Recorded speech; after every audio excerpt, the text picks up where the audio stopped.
Para a gente entender melhor, então, como funciona essa fiscalização, nós vamos entrevistar agora o advogado Vitor Bastos da Costa, sócio especialista em direito tributário da Andrade GC Advogados.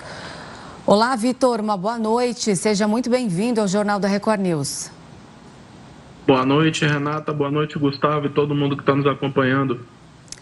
Vitor, que tipo de informação a Receita Federal não tinha, que agora as fintechs vão ter que repassar? Como essa regulamentação vai ajudar o órgão a monitorar essas operações suspeitas? Existia, Renato, um vácuo na legislação tributária que ela basicamente colocava aos bancos, às instituições financeiras tradicionais, alguns deveres de informação, principalmente num módulo da Receita Federal conhecido como e-financeiro. Esse módulo era onde as operações e as movimentações bancárias eram devidamente colocadas à disposição da fiscalização.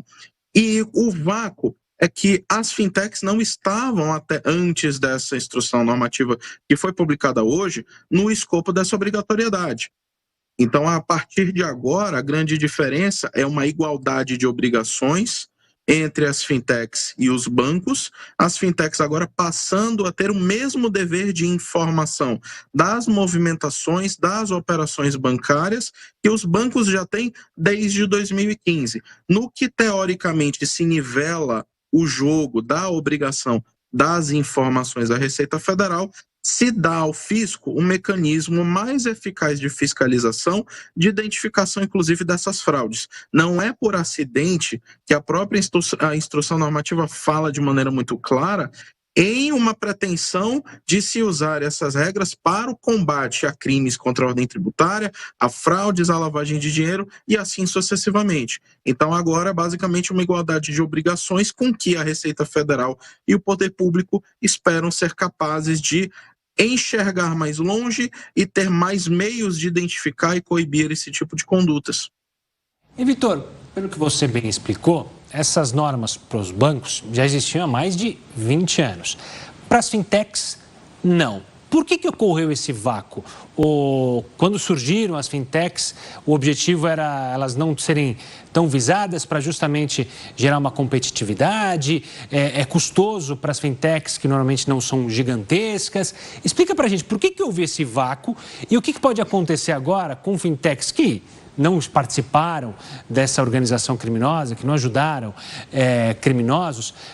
Pode dificultar o surgimento delas? Algumas podem fechar?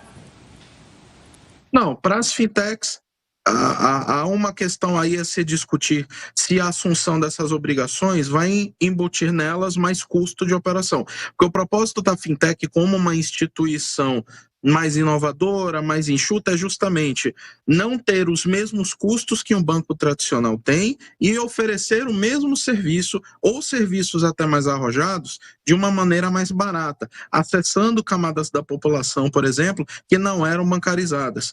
Porque a operação bancária tradicional tem uma série de custos e burocracias envolvidas. As fintechs não é que ficaram de fora disso como se fosse uma medida deliberada, porque elas nascem como empresas de tecnologia voltadas ao sistema financeiro. Elas não nascem como bancos propriamente ditos. E na legislação, sempre se tem o zelo técnico de dizer a quem aquela obrigação é colocada. Na descrição tradicional de banco, a fintech não entra.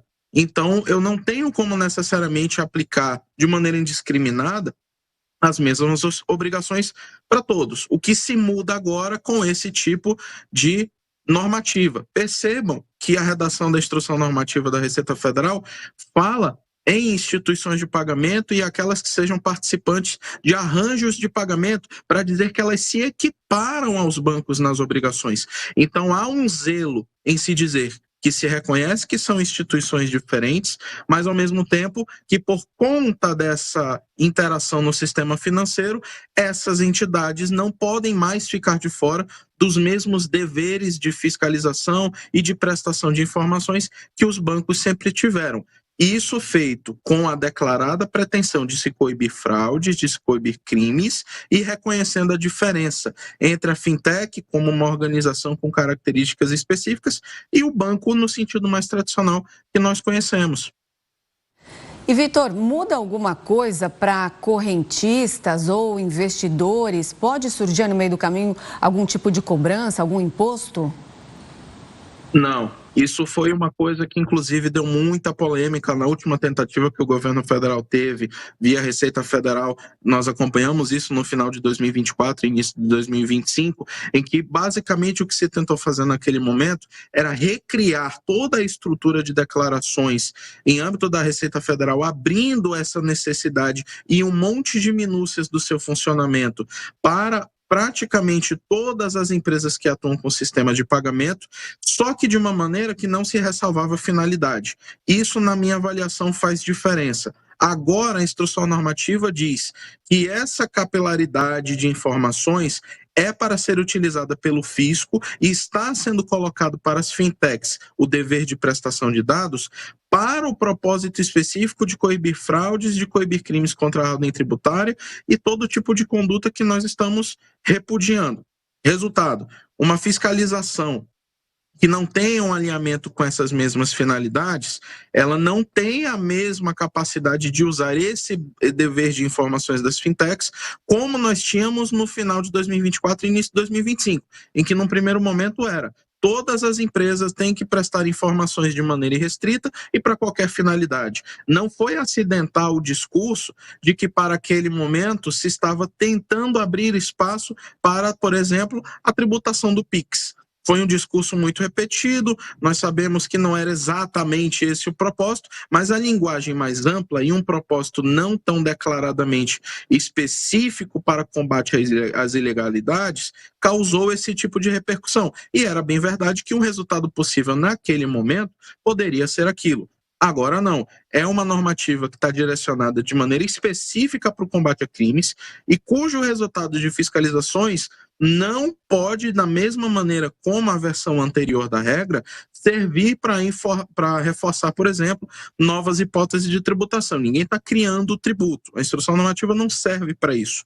Mas a antiga, no que abria a fiscalização, e o dever de informação de maneira irrestrita, abrir a possibilidade para isso acontecer dentro das regras do direito tributário atual, apenas enxergando mais informações e atingindo, portanto, mais operações, enquanto agora esse dever de informação ele tem a sua finalidade atrelado ao combate a ilícitos e a Receita Federal tem que observar isso no uso dos dados que as fintechs vão compartilhar com o fisco.